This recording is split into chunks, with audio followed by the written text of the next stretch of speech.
కృపగల దేవుడు మన ప్రభువైన యేసయ్య పరిశుద్ధ నామములో కూడి వచ్చిన మీ అందరికీ నా హృదయపూర్వకమైన వందనాలు. ప్రభు ఇప్పటి వరకు తన ఉచితమైన కృపలో మనల్ని బలపరిచి భద్రపరిచి మరి యొక్క పునరుద్ధాన దినాన్ని మనకు అనుగ్రహించి ఆయన సన్నిధిని ఈ రీతిగా అనుభవించే భాగ్యం మనకు కలుగు చేశారు. ఇప్పటి వరకు పాటల్లోనూ కీర్తనలోనూ మనల్ని నడిపించిన దేవునికి స్తోత్రం చెప్దాం. కొద్దిసేపు దేవుని మాటలు విందాం. హల్లెలూయా. మొదటి రాజుల గ్రంథము 17వ అధ్యాయము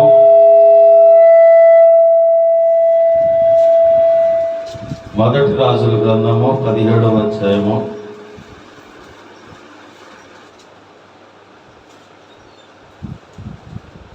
9 నుంచి 16 వరకు మనం చదువుకున్నట్లయితే అక్కడ ఉన్న సారాంశము ఏమిటి అని మనం ఆలోచన చేస్తే, నిన్ను పోషించుటకు అచ్చటనున్న ఒక విధవరాలికి నేను సెలవిచ్చితిని. చాలు.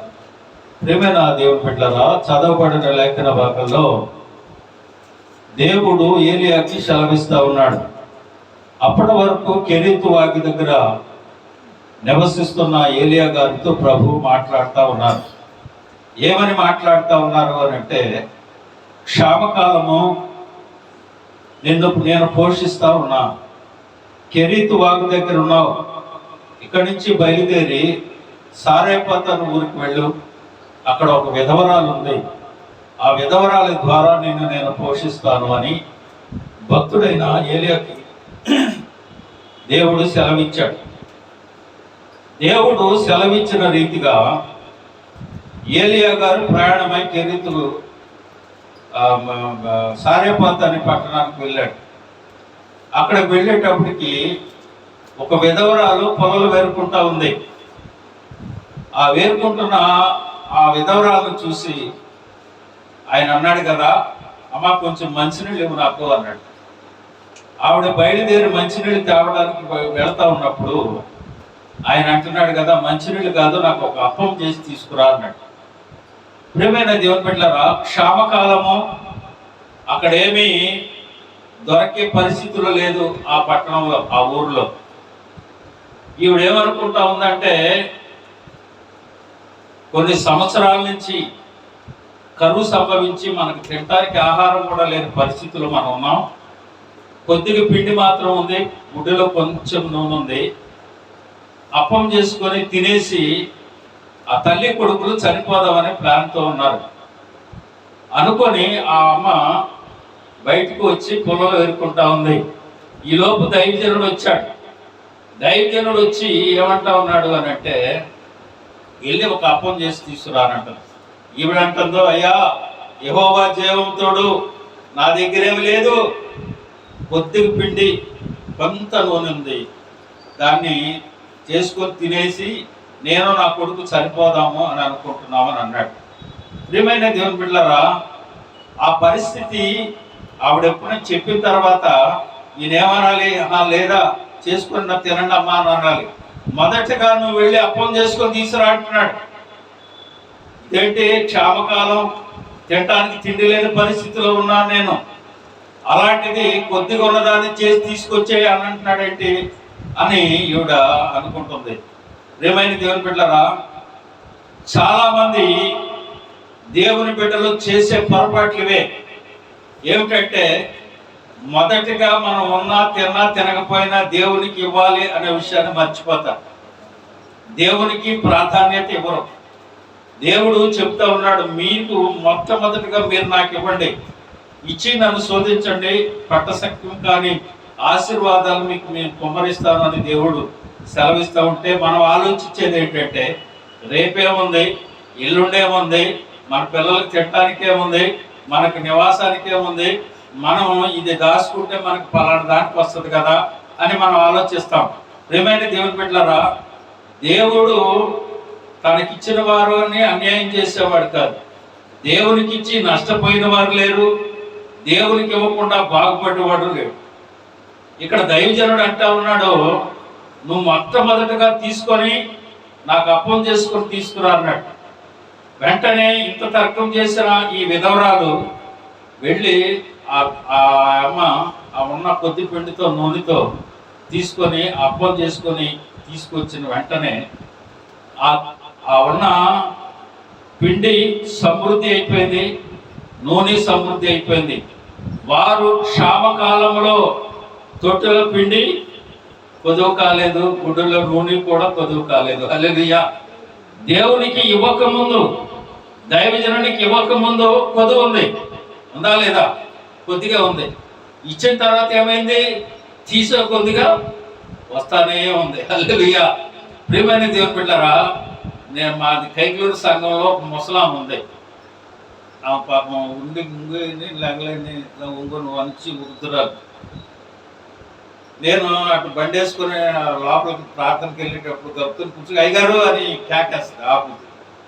ఏంటమ్మా అని అంటే, లోపలికి రాని, ఇంట్లోకి గుడిసెలో ఉంగుని లోపలికి వెళ్ళిన తర్వాత ఇదిగో నా దశభాగం అన్నాడు.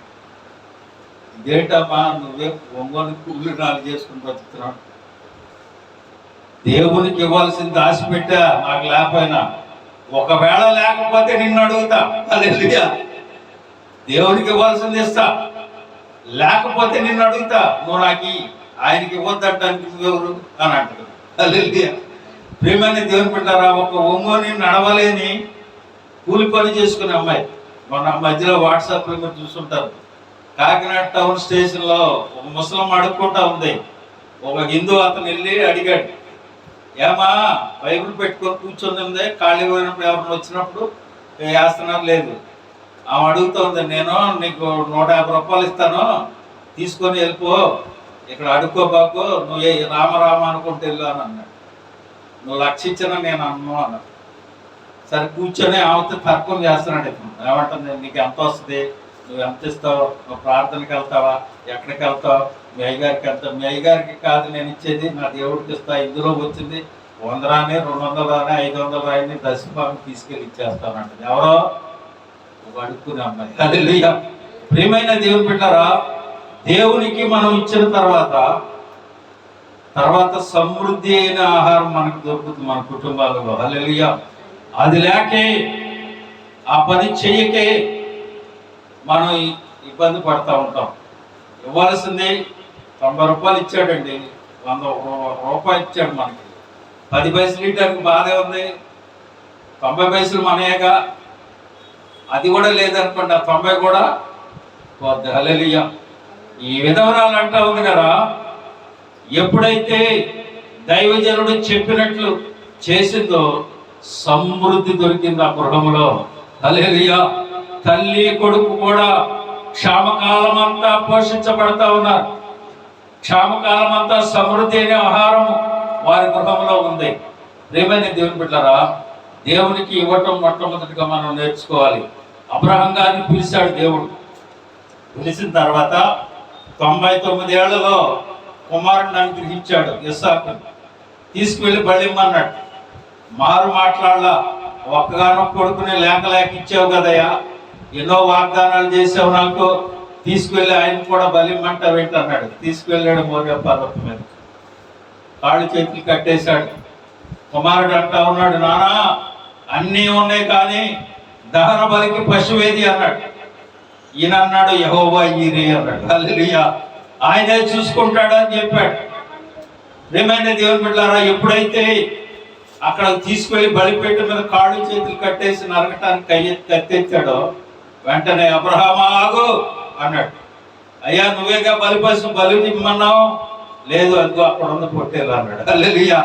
ప్రియమైన దేవుని బిడ్డలారా, తన తర్వాత వాక్యం అంటాడు 24వ అధ్యాయంలో, అబ్రహాము అన్ని విషయములో దేవుడు ఆశీర్వదించాడు అని. హల్లెలూయా. దేవునికి ఎప్పుడైతే ఆయన మాట ప్రకారంగా, చిత్త ప్రకారంగా మనం చేస్తామో మనకి సమృద్ధిగా దొరుకుతుంది. సమృద్ధి అయిన ఆహారం మన కుటుంబాలలో దొరుకుతుంది. సమృద్ధి అయిన ఆశీర్వాదం మన కుటుంబాల్లో దొరుకుతుంది. సమృద్ధి అయిన దీవెన మన కుటుంబాల్లో దొరుకుతుంది. ఎప్పుడైతే దేవుడు అడిగినది, దేవుడు చెప్పినది మనం చేస్తామో తప్పకుండా దేవుడు సమృద్ధి అయిన దీవెనలు మనకు అనుగ్రహిస్తాడు. హల్లెలూయా. ప్రియమైన దేవుని బిడ్డలారా, చూడండి, అయితే మనమేమి ఇవ్వాలి? ఈ రోజున దేవుడు మనకి సెలవిచ్చిన కొన్ని మాటలు పంచుకొని మీతో దేవుని వాక్యాన్ని ముగించుకుందాం. త్వరగా తీయండి. ఈ సామెతల గ్రంథము 23వ అధ్యాయం 26వ వచనం. నా కుమారుడా, నీ హృదయం నాకిమ్ము, నా మార్గములు నీ కన్నులకు ఇంపుగా ఉండనిమ్ము అని అంటాడు. ఏమివ్వాలంటే ఇప్పుడు మానవుడు తన హృదయాన్ని ఇమ్మని దేవుడు అడుగుతా ఉన్నాడు.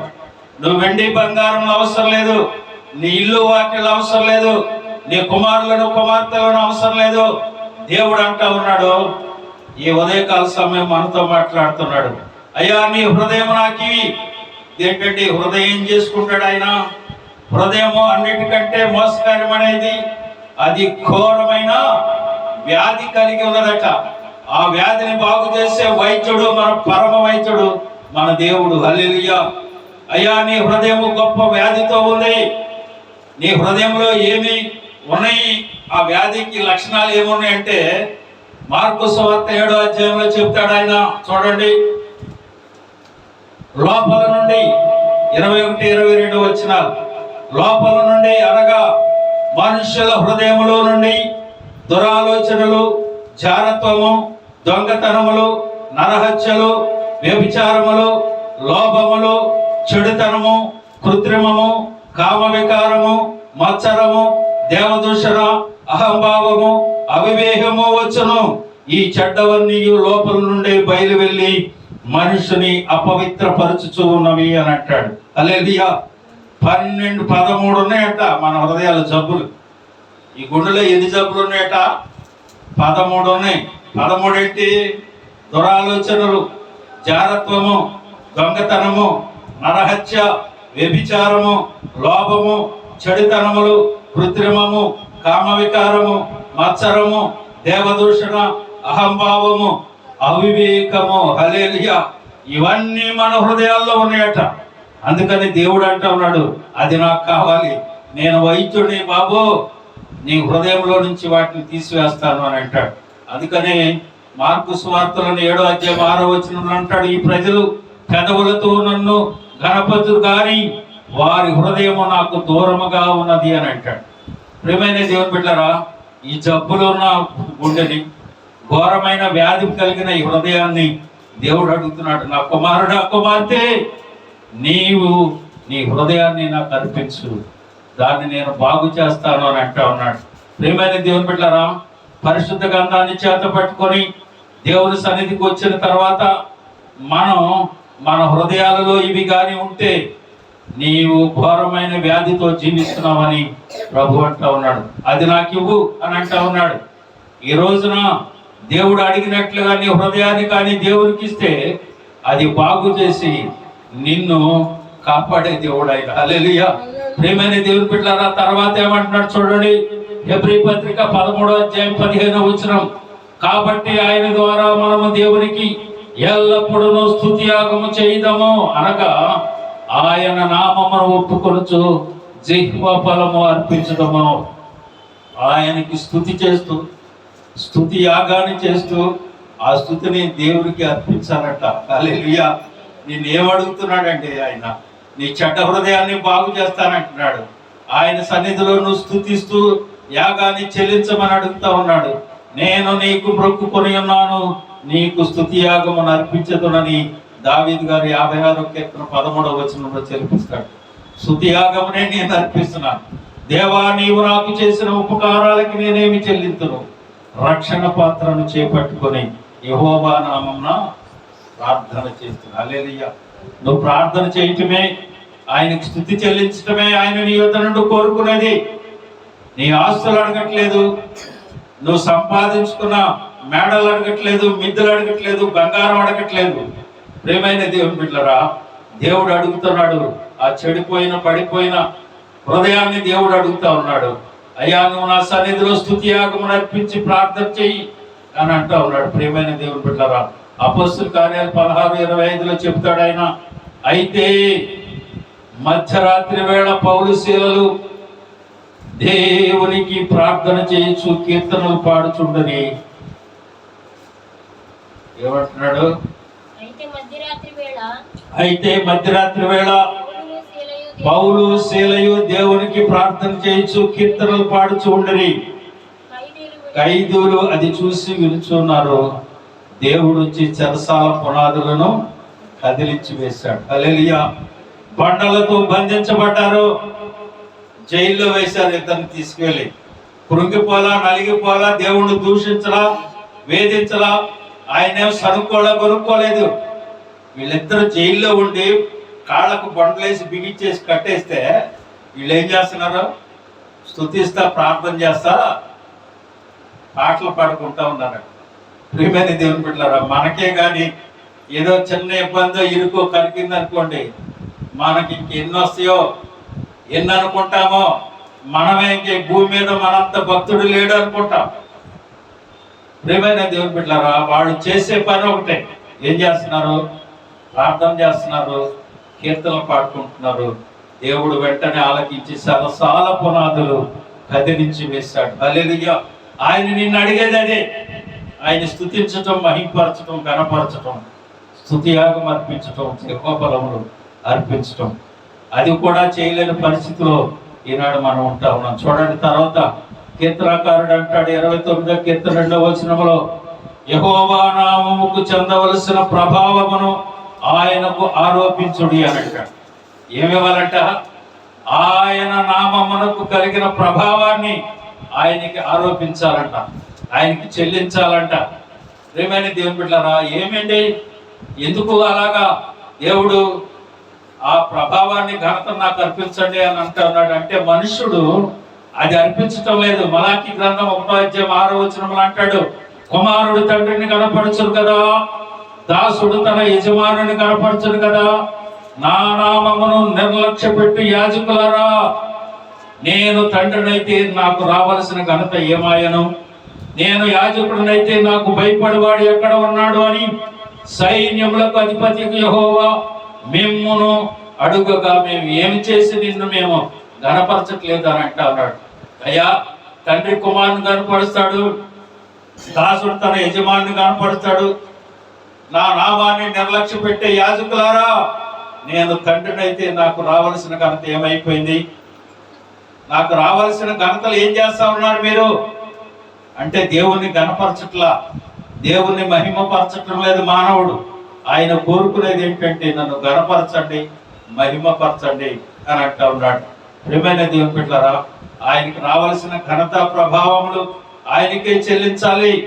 ఈనాడు మనుషుడు చూడండి, మనుషులు ఏం చేస్తా ఉన్నారంటే, 4 మాటలు దైవజనుడు చెప్పాడు, 4 ఏదో నీకు తెలియదు అని అనుకుంటాడు, ఏదేదో మర్మాలు చెప్పేస్తా ఉన్నట్టు. ఏమీ లేవు మర్మరాలు. దేవుడు తన దయా సంకల్పము చొప్పున తన చిత్తమును కూర్చున్న మర్మము మానవునికి బయలుపరిచి, ఆ బయలుపరచబడిన పద్ధతికి మానవుడు విధేయుడై నడవాలని చెప్పాడే కానీ ఏది మనుషుడికి కావలసిన రక్షణను మర్మముగా దేవుడు పెట్టలా. నీకెందుకు ఆ మర్మరాలు? నీకెందుకు అయ్యి? నీకు కావలసిన రక్షణ దేవుళ్ళు నువ్వు కొనసాగాల్సిన విధాన్ని దేవుడు చెప్పాడు. ఏ రీతిగా నువ్వు దేవుని ఘనపరచాలి, మహింపరచాలి, నువ్వు ఆయనకి ఏమి చెల్లించాలి, ఆయన ఇచ్చిన ఆజ్ఞలను ఏ రీతిగా నడవాలి, అది ఏది మర్మముగా దాచిపెట్టలేదు దేవుడు. ప్రియమైన దేవుని బిడ్డలారా, ఆయనకి రావాల్సినవి మనం ఆయనకి చెల్లించాలి. ఆయనకి ఇవ్వాల్సిన దేహఫలాలు ఆయనకి ఇవ్వాలి. మనకి ఇవ్వాల్సిన హృదయం ఆయనకి ఇచ్చేయాలి. ఆయనకి ఇవ్వాల్సిన మనస్సును మనం ఆయనకి ఇచ్చేయాలి. క్రీస్తు యేసుకు కలిగిన మనస్సును మీరు కలిగి ఉండండి అని దేవుని వాక్యం సెలవిస్తా ఉంది. కనుక ప్రియమైన దేవుని బిడ్డలారా, గర్వించవలసిన అవసరం లేదు. నేను రాజే, ఈ బబులోనైన మహానగరాన్ని నేనే కట్టించాను అనుకున్నాడు. ఆ రాజు మాట నోటుండగానే వెళ్ళి గడ్డి పెట్టేట్టు చేశాడు దేవుడు. ప్రియమైన దేవుని బిడ్డలారా, ఈ రోజున నువ్వు కనీసం బట్ట కట్టి తిరుగుతూ ఈ రోజు సజీవునిగా నివసించి ఉన్నావు అనంటే ఆయన ఇచ్చిన ఉచితమైన కృపే. హల్లెలూయా. నీ బలము కాదు, నీ యొక్క బ్యాక్గ్రౌండ్ కాదు, నీకున్న సంపద కాదు, నీకున్న బ్యాంక్ బ్యాలెన్స్ కాదు నిన్ను నిలబెట్టింది. నీవు సజీవునిగా ఉంచావనంటే ఆయన ఉచితమైన కృపే. హల్లెలూయా. ప్రియమైన దేవుని బిడ్డలారా, అందుకు అంటున్నాడు దేవుడు, అయ్యా నాకు రావలసిన ఘనత ఇవ్వండి. ఈనాడు విశ్వాసుల పరిస్థితి ఎలా ఉందంటే, 4 మాటలు చెప్పాడు అనుకోండి, దేవుని తిట్టినా ఊరుకుంటారు కానీ దైవజనుని తిడితే విశ్వాసులు ఊరుకునే పరిస్థితుల్లో లేరు. ఆయన ఏం చేస్తా ఉన్నాడు, ఏ రీతిగా నడుస్తున్నాడు, సంఘాన్ని ఏ రీతిగా నడిపిస్తున్నాడు, వాక్యానుసారంగా నడిపిస్తున్నాడో లేదో కాదు, నాలుగు మాటలు చెప్పి నాలుగు మోసపూరితమైన వ్యవహారాల్లో కొనసాగితే ఆయన మీద చెయ్యనీరు, ఆయన మీద మాట పడనీరు, ఆయన మీద ఏమి అభండాలు వచ్చినా కానీ వాటిని గురించి ఆలోచించడం. ఎందుచేతంటే దేవుడినైనా మరుగుపరిచేస్తారు కానీ దైవజనుడు మాత్రం ఎత్తి పెట్టుకుంటాడు. అందుకని దేవుడు అంటాడు, నాకు రావాల్సిన ఘనత ఏమైపోయింది అని అంటాడు. హల్లెలూయా. ప్రియమైన దేవుని బిడ్డలారా, ఒకటి గుర్తు పెట్టుకోండి, ఈనాడు సువార్థికులు లేరు.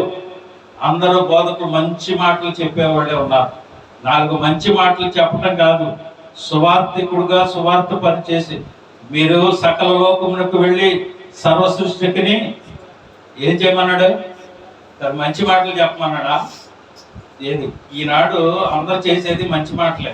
అంటే కొద్దిగా మంచిగా మాట్లాడేటట్టు నీకు చెవులోకి మంచిగా దొరత చెవులు కదా మన ఉండేటట్టు చెప్తాడు. ఆహా ఎనక తీసాడండి, బా ఏం చెప్పాడండి అని అంటాడు. సువార్తను ఎవడో ప్రకటించట్లేదు. సువార్త అనేది వాక్యాలలో ఎక్కడ కనిపించట్లేదు. వారి చేసిన కార్యములు, దేవుడు వారి పట్ల జరిగించిన కార్యములు దేవుడు చేశాడని చెప్పుకోకుండా నేనే కానీ చెయ్యేసి ప్రార్థిస్తే అని అంటాడు. దేవుడు నీ పట్ల కార్యం చేశాడని చెప్పడం.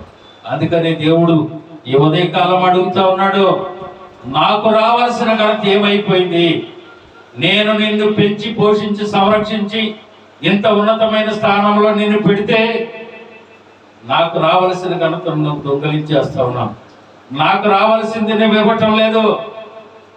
నిజమైన దేవుని బిడ్డలారా, మీకు చెప్పాను ఒకసారి, మనం కాల్గేట్ పేస్ట్ వాడతాం. ఆ పేస్ట్ కాల్గేట్ గారు ఆయన కంపెనీ స్టార్ట్ చేసినప్పుడు 10 దశభాగం ఉండటం మొదలుపెట్టాడు. ఇప్పుడు ఆయన 90% ఇస్తాడు. అంటే రూపాయికి 90 పైసలు దేవుడికి ఇచ్చేసి 10 పైసలు ఆయన వాడుకుంటాడు. ప్రపంచంలో ఆయన చేసే వ్యాపారం అంతా ఇదిగా ఏది లేదు. హల్లెలూయా. 90 పైసలు ఇచ్చాడు ఆయన, 10 పైసలు ఆయన తీసుకుంటాడు. 90 పైసలు దేవుని పరిచయానికి ఖర్చు పెడతాడు. ప్రియమైన దేవుని బిడ్డలారా, దేవునికి ఇచ్చి పాడైపోయినోడు ఎవడు లేడు, ఇవ్వకుండా బాగుపడినోడు ఎవడు లేడు. బాగుపడ్డానని నువ్వు అనుకుంటా కానీ అది అర్థమే. హల్లెలూయా. మొదటిగా ప్రాధాన్యత దేవునికి ఇవ్వాలి మనం.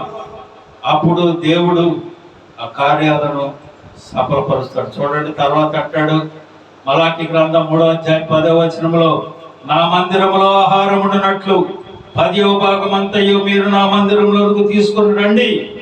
దీన్ని చేసి మీరు నన్ను శోధించిన ఎడల నేను ఆకాశము నుండి ఆకాశ వాక్యములను విప్పి పట్టజాలనంత విస్తారమైన దీవెనలు కుమ్మరించదును అని సైన్యములకు అధిపతి యెహోవా మేము సెలవిస్తున్నాడు అని అంటాడు. హల్లెలూయా. మీరు రండి, మందిరములో ఆహారం ఉండునట్లు ఏమంటున్నాడు? 10వ భాగం అంతయు నా మందిరములోకి మీరు తీసుకొని రండి, ఇచ్చి శోధించండి, ఆకాశ వాక్యం ఎక్కుతా పట్టజాలనంత విస్తారమైన దీవెనలు మీకు కుమ్మరిస్తాను.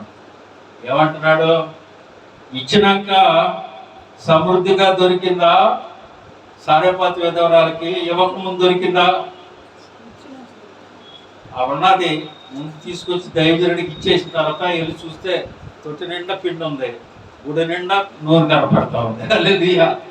అందుకు దేవుడు అంటా ఉన్నాడు, మీరు ఇచ్చి నన్ను శోధించండి, అప్పుడు ఆకాశ వాక్యాన్ని విప్పి పట్టజాలనంత విస్తారమైన దీవెనలు మీకు కుమ్మరిస్తాను అని. ప్రియమైన దేవుని బిడ్డలారా, హృదయం ఇమ్మన్నాడు, స్తుతియాగం అర్పించమన్నాడు, మహిమ ఘనత ప్రభావాలు ఆరోపించమన్నాడు, 10వ భాగం ఇమ్మన్నాడు. తర్వాత కీర్తనకారుల్లో కీర్తనలో ఆయన అంటాడు, 27వ కీర్తన 6వ వచనంలో, ఆయన గుడారములో నేను ఉత్సాహధ్వని చేయుచు బలులు అర్పించదను. ఏమర్పించాలట? బలి అర్పించాలంటే, బలి అంటే ఏంటి? హోటల్నో దొరపతునో లేకపోతే దూడనో తీసుకెళ్ళి వేసేయటం కాదు. చూడండి, తర్వాత 51వ కీర్తన 17వ వచనంలో ఆయన చక్కని మాట చెప్తాడు. అక్కడ చూడండి ఒకసారి, విరిగి నలిగిన మనసే దేవునికి ఇష్టమైన బలి. హల్లెలూయా. భక్తుడు అంటా ఉన్నాడు, ఆయన గుడారములో నేను ఉత్సాహం చేసి బలులు అర్పిస్తాను, ఉత్సాహముగా బలు అర్పిస్తానంట. ఏమిటి ఆ బలు అంటే? విరిగి నలిగిన మనస్సును దేవునికి అర్పించాలి. హల్లెలూయా. ఏమర్పించాలి? విరిగి నలిగిన మనస్సు దేవునికి అర్పించాలి. తర్వాత రోమపత్రికలు ఆయన అంటాడు 12:1 చూడండి, కాబట్టి సహోదరులారా, పరిశుద్ధమును దేవునికి అనుకూలమైన సజీవ యాగముగా మీ శరీరములు ఆయనకు సమర్పించుకొనుడి. హల్లెలూయా. ఏమంటున్నాడు? ఏమి అర్పించాలట? శరీరాన్ని ఆయనకు అర్పించాలి. ఈ దేహము దేవుని వలన మనకు అనుగ్రహించబడింది. నీ ఇష్టానుసారంగా ఈ దేహాన్ని ఉంచడానికి వీల్లేదు. ఆయన అంటాడు కదా, ఈ దేహము నాది, నీది కాదు, నిన్ను విలువపెట్టి నీకు కొన్నా, నా రక్తంతో నేను కొనుక్కున్నా. చూడండి ప్రియమైన దేవుని బిడ్డలారా, భక్తి కలిగిన వారే చర్చిల్లోకి వచ్చేవాళ్ళే అసలు ఎలాంటి డ్రెస్సులు వేస్తుంటారు చూడండి. ఇది నాది కాదురా బాబు, ఆయనది, ఇది చాలా జాగ్రత్తగా, ఆయన పరిశుద్ధుడు కనుక నేను పరిశుద్ధంగా ఉండాలి అనే ఇంగిత జ్ఞానం లేకుండా చర్చిలో కూడా అలాగే వచ్చేస్తారు. జీన్ ప్యాంట్లు వేసుకోవటం, డ్రెస్సులు వేసుకోవటం. అది పాస్టర్లు కూడా చూడండి, మీరు టీవీలో చూస్తూ ఉంటారు, లిప్స్టిక్ వేసుకోవటం, జుట్లు కత్తిరించుకోవటం, నానా గందరగోళం చేస్తూ ఉంటారు. ప్రియమైన దేవుని బిడ్డలారా, వాళ్ళు వచ్చి అంత అర్ధనమందం ఫేస్ వాష్ కొట్టేసుకొని, మేకప్ వేసుకొని, చేసుకొని, మిగిలి పెట్టేసుకుని అయితే 24 గంటలు దాన్ని పెట్టుకొని మనం వింటా ఉంటాం. అంత దౌర్భాగ్యమైన పరిస్థితుల్లోకి వచ్చేసింది. ప్రియమైన దేవుని బిడ్డలారా, ఆయన ఏమంటా ఉన్నాడు? ఈ శరీరం నాది, నాకు అర్పించు బాబు, అదిలో నేను నివాసం చేయాలి. నీ దేహము దేవుని ఆలయమైంది, ఆ పరిశుద్ధాత్మకు నిలయమై ఉంది. ఎలా ఉండాలి? మన దేవుడు పరిశుద్ధుడు కనుక మనము పరిశుద్ధంగా పెట్టుకోవాలి. అందుకనే అపోస్తలుడైన పౌలు గారు అంటాడు, ఆయన రాకడకు ప్రాణ ఆత్మ శరీరములను నిందారహితంగా పెట్టుకోమని. కనుక ప్రియమైన దేవుని బిడ్డలారా, ఏం అర్పిస్తా ఉన్నాం మనం దేవునికి? దేవునికి ఇవ్వవలసింది మనం ఇస్తా ఉన్నామా? మన మనస్సును దేవునికి ఇస్తున్నామా? హృదయాన్ని దేవునికి ఇస్తున్నామా? ఆయన విరిగి నలిగిన మనసే దేవునికి ఇష్టమైన బలులని దేవుడు అంటా ఉన్నాడు. దేవునికి ఇవ్వవలసిన దశమ భాగం మనం ఇస్తా ఉన్నామా? ఆయన గుడారంలో బలు అర్పించే కార్యక్రమం చేస్తా ఉన్నా, శరీరాన్ని ఆయనకి అర్పిస్తా ఉన్నాం. చివరిగా ఒక మాట చూపించి ముగిస్తారు చూడండి. 2 కొరింథీ పత్రిక 9వ అధ్యాయము 7వ వచనం.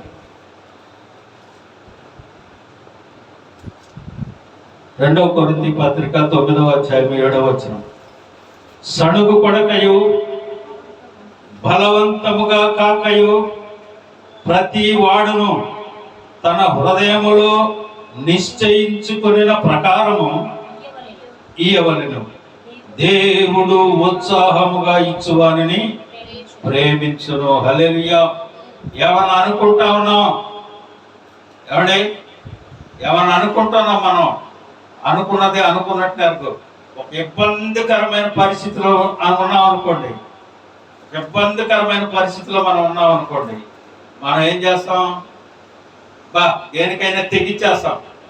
ఇచ్చేసి ఇది కానీ దేవుడు ఈ అపాయం నుంచో లేకపోతే ఈ పరిస్థితి నుంచో నన్ను గట్టెక్కిస్తే నేను ఇది చేసేస్తానని అనుకుంటాం. కానీ పని అయిపోయినాక మాత్రం ప్రభువుని మర్చిపోతాం. ఇలాగే ఒక వ్యవసాయకుడు వ్యవసాయం చేస్తా ఉన్నాడు. 2 కాడెద్దులు కట్టి వ్యవసాయం చేస్తూ దున్నుతున్నాడు. ఎద్దు ఏమైందంటే కాలు ఇరిగి పడిపోయింది. ఏం చేశాడు? పక్కన ఈయన పెంచుకుంటున్న దాంట్లో ఒక ఆవు ఉంది. అయ్యా, దీన్ని కానీ నువ్వు బాగు చేస్తే ఆ ఆవుకు పుట్టింది ఏదైనా మంచి, మరి ఒంగోలు గిత్తలంటే మంచి రేట్లు ఉంటాయి కదా అనుకున్నాడు. సరే, ఈ ప్రభు కార్యం చేశాడు, అది చక్కగా బాగానే ఉంది, జరుగుతూ ఉంది. ఇదేమో ఈనింది, పెద్దదైంది, పెద్ద ఇల్లు పెట్టి లక్షల్లో ఉంటుంది. విద్య అనేటువంటి లక్షలు ఉంటాయి. సరే, ఎదిగింది, మంచి గిత్త అయిపోయింది. లక్షలు అడుగుతున్నారు దీన్ని. వీడికేమో ఇవ్వబుద్ది ఇట్లా. ఎద్దుని తీసుకెళ్ళి పాస్టర్ గారికి ఏం చేసుకుంటాడులే అనుకుని ఒక మేకనిద్దాం కోసుకొని తింటారా అనుకున్నాడు. ఇంట్లో వచ్చి అమ్మగారిని అడిగాడు, అమ్మ మరి ఇలా అనుకుంటున్నాడు. మంచిదే, నాకు కూడా మంచిదేగా, ఇదంటే ఒక 15-20 వేలు వచ్చేద్దలే అనుకున్నారు. మళ్ళీ ఇంకొక ఆలోచన వచ్చింది, మేక ఎందుకులే మళ్ళీ అటు కోసుకొని చేయాలండి ఇబ్బంది, కోడి పుట్టి ఇద్దాం. ఎద్దు నుంచి ఎక్కడికి వెళ్ళాడు, మేకకు వచ్చాడు, మేక నుంచి కోడికి వచ్చాడు. కోడి అన్నట్టు ఎందుకయ్యా, కోడి గుడ్డాడుతుంది కదా, గుడ్డు తీసుకెళ్ళి చేయాలన్నట్టు. ఏమంటే పరిస్థితి ఎక్కడికి వచ్చింది చూడండి. వీడికి పని అయ్యేటప్పుడు ప్రభు గుర్తుకొచ్చాడు, పని అయినాకేమో ప్రభు గుర్తుకు రాలా, డబ్బులు గుర్తుకు వస్తాడు. సరే ఈడేం చేశాడు, గుడ్డు తీసుకొని అయ్యగారి దగ్గరికి వెళ్ళాడు. అయ్యగారి దగ్గరికి వెళ్ళి గుడ్డు పట్టుకొని, అయ్యగారు గుడ్డు మా పెట్టిందండి, మొదటి గుడ్డు మీకు తీసుకుంది. ఇంతేనా ఇచ్చేది అన్నాడు. ఇంతేనా ప్రభు నిన్నేమన్నది అన్నాడు. అవునండి అన్న. ఇలాగే అననీయ సభ్యులు అనే వాళ్ళు ఉన్నారు. వాళ్ళు ఏం చేశారంటే దేవుడికి ఇస్తాననుకున్నది ఇవ్వకుండా వీళ్ళు అమ్ముకున్నదంటే కొంత దాచిపెట్టుకున్నారు, ఇద్దరు తెచ్చారు అన్నాడు. అనేటప్పటికి వీడికి భయం వేసింది. అయ్యగారు నేను ఎత్తునిద్దాం అనుకున్నానండి, చివరికి వచ్చినట్టు కోడిగుడ్డు అయింది అది, కాబట్టి నన్ను క్షమించండి అయ్యగారు అన్నాడు. ప్రియమైన దేవుని బిడ్డలారా, మనకి ఆపద వచ్చినప్పుడు ఒక రకంగా ఉంటాం, ఆపద తీరిపోయిన తర్వాత ఒక రకంగా ఉంటాం. కానీ దేవుడు అలాంటిలా, నీకున్నా లేకపోయినా, తిన్నా తిరగపోయినా, ప్రియమైన దేవుని బిడ్డలారా, దేవునికి ఇవ్వవలసింది మనము కానీ ఇస్తే దేవుడు తప్పక మన కార్యాలను సఫలపరుస్తాడు, నిన్ను దీవిస్తాడు, ఆశీర్వదిస్తాడు. నీ గృహంలో సమృద్ధి అయిన జీవాన్ని దేవుడు కలగజేస్తాడు. హల్లెలూయా. ఆ రీతిగా దేవుడు మనల్ని దీవించాలి. ఎందుకో ఏమివ్వాలి ఆయనకి? ఆయన మన హృదయం, స్తుతియాగం, ఆయన మహింపరిచి గణపరిచేది 10వ భాగం బలిని అర్పించాలి, శరీరాన్ని అర్పించాలి. సడుగు కొనకుండా, కొనుక్కు కొనకుండా దేవునికి ఇవ్వాల్సింది ఇస్తే దేవుడు ఏమంటున్నాడు, ఇచ్చి నన్ను శోధించండి, ఆకాశ వాకిండి విప్పి పట్టజాలనంత విస్తారమైన దీవెనలు మీకు ఇస్తానని దేవుడు వాగ్దానం చేశాడు. ఆ రీతిగా దేవునికి ఇచ్చి ఆయన ఇచ్చే ఆశీర్వాదాలు మనం పొందుదాం గాక.